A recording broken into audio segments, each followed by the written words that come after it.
कारोबारी का काला साम्राज्य परत दर परत खुल रहा है। आईटी की टीम कारोबारी के ठिकानों पर लगातार चौथे दिन छापेमारी कर रही है। इस दौरान जो कुछ भी मिल रहा है उससे आईटी की टीम हैरान है। दिल्ली के बसंत विहार इलाके में तंबाकू कारोबारी के मिश्रा के बेटे शिवम मिश्रा का घर है, जहां करीब 10 से ज्यादा अधिकारी तलाशी और पूछताछ कर रहे हैं। कानपुर के टबैको व्यापारी के मिश्रा के कई ठिकानों पर इनकम टैक्स की रेड चल रही है।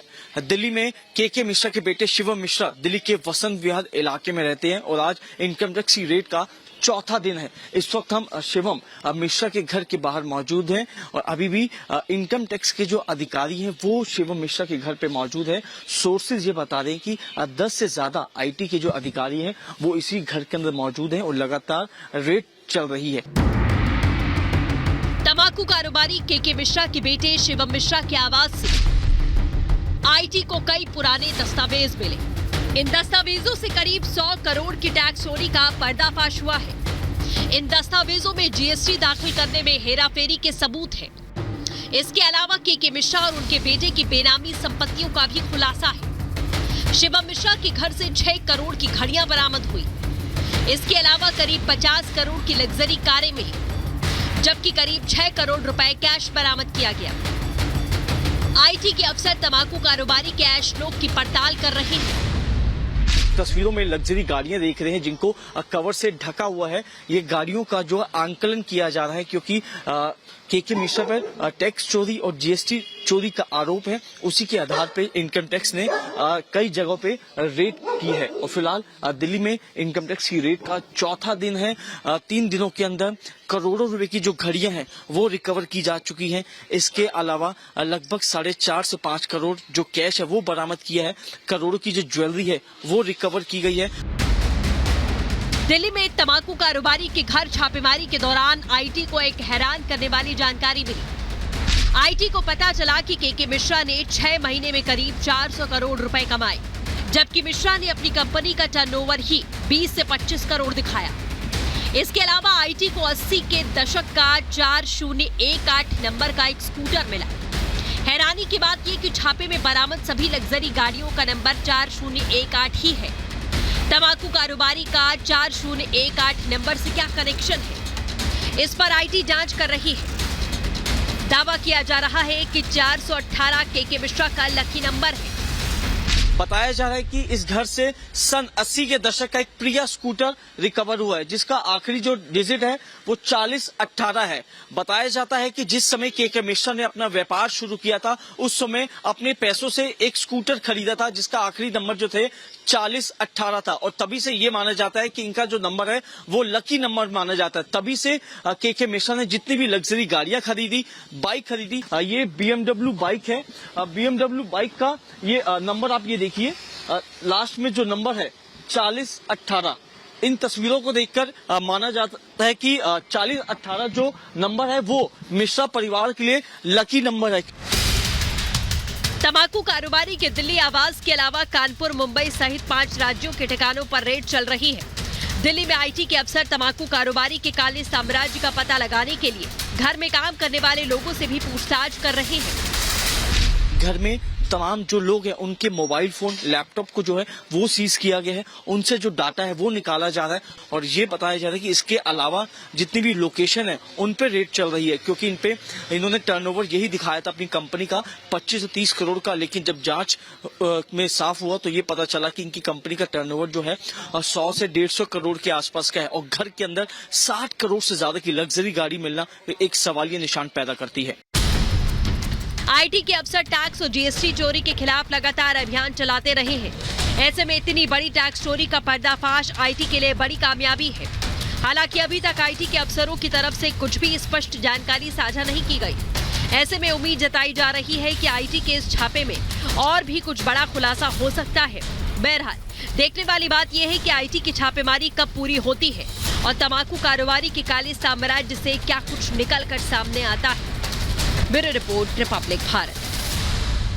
आज ग्रेटर नोएडा के मॉल में हुए भीषण हादसे ने हर किसी को सकते मिला दिया। आपको बता दें कि लोहे की ग्रिल गिरने की वजह से 2 मासूम लोगों की मॉल के भीतर जान चली गई। हालांकि पूरे मॉल को, उस पूरे इलाके को सील किया गया। पुलिस की जांच लगातार की जा रही है, लेकिन आपको बता दें कि यह सवाल लगातार खड़ा होता है कि जब बार-बार ग्रिल के हिलने की शिकायत की जा रही थी तो समय रहते उसे ठीक क्यों नहीं किया गया। आपको दिखाते हैं इस रिपोर्ट में।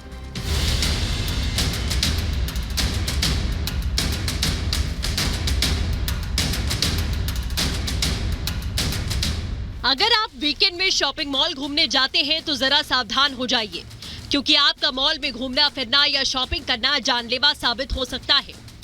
आपके ऊपर मॉल की छत या फिर लोहे की ग्रिल गिर सकती है।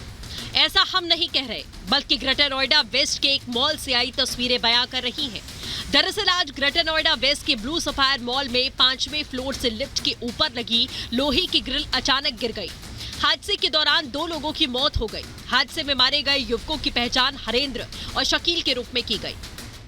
गिरा तो आप देखेंगे कि बाउंड्री पूरी तरीके से डैमेज हुई और इस एस्केलेटर की तरफ जो दोनों शख्स जा रहे थे वो उस सेफ्टी ग्रिल की चपेट में आ जाते हैं और यहीं पर ही उनकी मौत हो गई। हालांकि दोनों को नजदीक के अस्पताल ले जाया गया, जहां पर डॉक्टरों ने उन्हें मृत घोषित कर दिया। आप इस पूरे मॉल को देखेंगे तो तकरीबन 5 मंजिला ये पूरा मॉल है, ऑपरेशनल मॉल है और संडे होने की वजह से मॉल में जो लोगों की संख्या है वो भी बढ़ी हुई थी। लेकिन अचानक इस तरीके से हादसा हो जाता है तो कहीं ना कहीं मॉल में जो लोग आ रहे हैं उनकी सेफ्टी पर एक बड़ा सवाल बिल्कुल खड़ा करता है।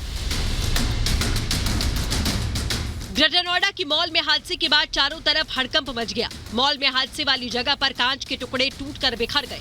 इसके अलावा ग्रिल की चपेट में जो कुछ भी आया वो टूटकर बिखर गया। हादसे के दौरान ग्रिल के टुकड़े जहां जहां बिखर कर गए वहां रखा सारा सामान नष्ट हो गया। हमारे संवाददाता ने भी टूटकर गिरे ग्रिल की तस्वीरों को कैद किया, जो कि बेहद खतरनाक नजर आ रहे थे।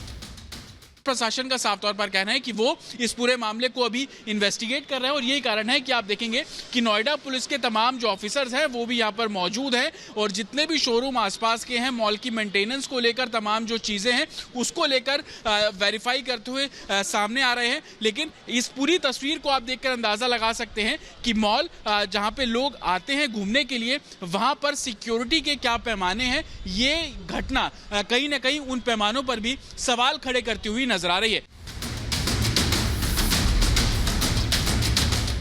ग्रेटर नोएडा की मॉल में हादसे की खबर मिलते ही पुलिस मौके पर पहुंची। इस दौरान पुलिस अधिकारियों ने घटनास्थल की पड़ताल कर हालात की जानकारी ली। पुलिस अधिकारियों ने घटनास्थल के आसपास की जगह को सील करके जांच की। इसके बाद वहां फैला खून और मलबा साफ करवाया। यह लोग ब्लू सफायर मॉल में एस्केलेटर की तरफ जा रहे थे, तभी 5वीं मंजिल के ऊपर जो लोहे की ग्रिल फेंसिंग के लिए लगी हुई थी वो अकस्मात गिरी है और गिरने के पश्चात यह लोग गंभीर रूप से घायल हुए और उनकी मृत्यु हो गई है। ग्रेटर नोएडा वेस्ट के ब्लू सफायर मॉल में हुए हादसे को लेकर चौंकाने वाले खुलासे हुए। हादसे में जान गंवाने वाले युवक के परिजन ने बताया कि तेज हवाओं की वजह से ग्रिल काफी तेज से हिल रहा था, जिसकी सूचना मॉल प्रशासन को दी गई थी, लेकिन मॉल प्रशासन ने शिकायत को पूरी तरह से इग्नोर किया, जिसकी वजह से यह हादसा हुआ। जब हमने यहाँ पे देखा तो ये ऊपर से गिर गया था, फ्रेम जो लगा हुआ था लोहे का। इसमें कुछ लड़कों ने हमारे कल भी देखा था कि आंधी चल रही है तो ये हिल रहा था, छोटे छोटे फास्टनर लगे हुए थे उसमें। तो उसमें बताया भी था किसी ने। अब मैं ज़्यादातर मेंटेनेंस में जाता नहीं क्योंकि हम तो कारीगर आदमी वहाँ पर नहीं पहुँच पाते, तो इसलिए उन्होंने कोई ध्यान नहीं दिया। अब ये आज देखो अचानक गिर गया। संडे का दिन है, बहुत भीड़ रहती है आज। वो तो अच्छा हुआ, खुदा का शुक्र है ऊपर वाले का, यहाँ पे ज़्यादा भीड़ नहीं थी। जब ये हादसा हुआ तो आप ऊपर ही काम कर रहे थे? मैं ऊपर ही था जी, 5th फ्लोर पे, उधर तथासू के ऊपर। अच्छा, आप बता रहे हैं कि जो लिफ्ट की एक तरीके से बाउंड्री है ऊपर ग्रिल में, एमएस की हुई भी बाउंड्री है वो। हाँ, तो इसको लेकर पहले भी आप लोगों ने प्रशासन को, मॉल एडमिनिस्ट्रेशन को बताया था? हाँ, कल बताया था सर। कल जैसे आंधी चल रही थी ना, उसमें पता चल रहा था उसका। उसके ऊपर एक एडजस्ट फैन लगा हुआ है, उसके प्रेशर से गिरा है वो। अच्छा जी। तो कोई कार्रवाई नहीं हुई? क्या बोला मॉल ने? कुछ नहीं हुआ सर। वो लड़कों ने बोल दिया था उनसे, मैं तो गया भी नहीं वहाँ पे। अब उन्होंने कुछ बोला ही नहीं। अगर वो करते तो हो जाता सर अब तक। दिल्ली एनसीआर में शनिवार और रविवार यानी वीकेंड पर लोग अपने परिवार के साथ समय बिताने की कोशिश करते हैं, इसीलिए लोग ज्यादातर शॉपिंग मॉल को चुनते हैं। यही वजह है कि वीकेंड पर शॉपिंग मॉल में ज्यादा भीड़ रहती है। लेकिन अगर शॉपिंग मॉल में इस तरह के हादसों से लोगों के मन में डर बैठ जाता है, बहरहाल देखने वाली बात ये होगी कि ग्रेटर नोएडा के मॉल में हुए हादसे की जांच में क्या कुछ निकलकर सामने आया है और पुलिस इस हादसे के जिम्मेदार लोगों को कब तक गिरफ्तार कर पाती है। Bureau report, Republic Bharat.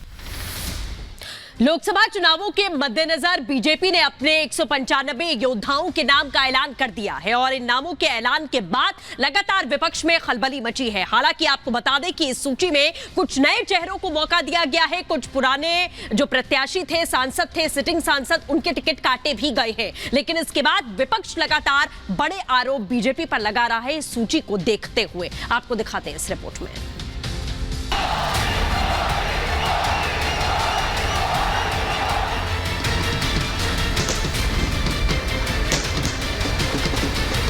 ये नई दिल्ली संसदीय क्षेत्र से प्रत्येक भाजपा के कार्यकर्ता की टिकट है। भारतीय जनता पार्टी का एक तरीका है कि वो सबसे पहले यूजलेस लोगों को टिकट देते हैं। भाजपा उम्मीदवारों को इस बार 70% से ज्यादा वोट मिलेगा। बीजेपी की पहली लिस्ट में मोदी के 195 योद्धाओं के नाम का ऐलान हो चुका है। बीजेपी ने इस लिस्ट से ही दिखा दिया है कि जो मोदी की गारंटी पूरा करेगा उसे जनता की सेवा का मौका मिलेगा। जो मोदी की गारंटी पर खरा नहीं उतरेगा उसे पार्टी दोबारा मौका नहीं देगी। यानी बीजेपी ने अपनी पहली लिस्ट में कई नेताओं का टिकट काट दिया है। इन सीटों पर बीजेपी ने नए चेहरों को जगह दी है। बीजेपी के इन उम्मीदवारों ने भरोसा जताने के लिए प्रधानमंत्री मोदी और बीजेपी का आभार जताया है। जी, ये जिम्मेदारी मुझ अकेले की नहीं है, क्योंकि ये टिकट केवल भारतीय जनता पार्टी ने बांसुरी स्वराज को नहीं दी है। ये नई दिल्ली संसदीय क्षेत्र से प्रत्येक भाजपा के कार्यकर्ता की टिकट है। और मैं आपको बताऊं, मैं बहुत ज़्यादा कृतज्ञ महसूस कर रही हूँ और आभार व्यक्त करती हूँ हमारे यशस्वी प्रधानमंत्री श्री नरेंद्र मोदी जी का, हमारे माननीय गृह मंत्री अमित शाह जी का, हमारे राष्ट्रीय अध्यक्ष माननीय JP नड्डा जी का, BL संतोष जी का। बीजेपी की पहली लिस्ट में हर वर्ग का ध्यान रखा गया है। पहली लिस्ट से 16 राज्य और 2 केंद्र शासित प्रदेशों से 195 उम्मीदवार उतारे गए हैं, जिसमें 34 केंद्रीय मंत्री और राज्य मंत्री शामिल हैं। इसके अलावा 28 महिलाओं को टिकट दिया गया है। बीजेपी ने पहली लिस्ट में 50 साल से कम उम्र वाले 47 युवा प्रत्याशी उतारे हैं। इसके अलावा OBC वर्ग के 57 प्रत्याशियों को टिकट दिया गया है। बीजेपी ने SC समुदाय के 27 और ST वर्ग के 18 उम्मीदवारों को भी टिकट दिया है। यानी मोदी को जाति और वर्ग की सियासत में उलझाने की फिराक में बैठे विपक्षी दलों के दांव धराशायी हो गए हैं। बीजेपी ने दिल्ली में अपना रिकॉर्ड बरकरार रखने के लिए भारी फेरबदल किया है। पहली लिस्ट में दिल्ली के 7 में से 5 उम्मीदवारों के नामों का ऐलान हुआ है, जिसमें 4 नए चेहरों को जगह दी गई है। मनोज तिवारी को छोड़ दें तो यहाँ से पुराने बाकी 4 सांसदों का टिकट काट दिया गया है। दिल्ली से टिकट कटने के बाद पूर्व केंद्रीय मंत्री डॉक्टर हर्षवर्धन ने राजनीति से संन्यास ले लिया है। दिल्ली में बीजेपी सांसदों के टिकट कटने पर आप नेताओं ने तंज कसा है। जो विश्वास पार्टी ने दिया है, हम उस विश्वास पर खरा उतरने का प्रयास करेंगे। पहले हम 56% वोटों से जीते थे। इस बार हमारी कोशिश रहे कि हम दिल्ली की 7 सीटें, लगभग 60% वोट बीजेपी को पड़े। हम इसके लिए प्रार्थना करेंगे और हम सफल करेंगे प्रार्थना। दिल्ली में जो गठबंधन हुआ है उसने दिल्ली वासियों का हृदय हिला दिया है। आम आदमी पार्टी के कार्यकर्ता हिल गए हैं। कांग्रेस के कार्यकर्ता हताश होकर बैठ गए हैं। कांग्रेस को गालियों का और अमर्यादा का सारा स्तर जिसने तोड़ दिया हो, वही एक दूसरे से हाथ मिला लेंगे। ये न तो आम आदमी पार्टी का आम कार्यकर्ता इसको स्वीकार करेगा, न तो कांग्रेस का कार्यकर्ता। भारतीय जनता पार्टी का एक तरीका है कि वो सबसे पहले यूजलेस लोगों को टिकट देते हैं। उसके बाद अगर वो गलती से जीत जाएं, 5 साल के लिए जनता के बीच में जाते नहीं हैं, इलाके में दिखते नहीं हैं, जनता का काम करते नहीं। दिल्ली बीजेपी में बड़े फेरबदल पर विपक्षी दल भले ही सवाल खड़े कर रहा हो, लेकिन बीजेपी नेता एकजुट दिख रहे हैं। जिनका टिकट कटा और जिन्हें टिकट मिला, वो दोनों एक साथ मैदान में दिख रहे हैं। रामवीर सिंह बिधूड़ी ने टिकट मिलने के बाद रमेश बिधूड़ी से मुलाकात की और जीत का दावा भी ठोका। दिल्ली में 7 की 7 सीटें भारतीय जनता पार्टी जीतेगी और मेरा यह मानना है, जिस तरह का फीडबैक मेरे पास है, कि दिल्ली के 7 भाजपा उम्मीदवारों को इस बार 70% से ज़्यादा वोट मिलेगा। 7 के 7 भाजपा के उम्मीदवार भारी मतों से चुनाव जीतेंगे। मेरी समझ से बाहर टिकट कटा है।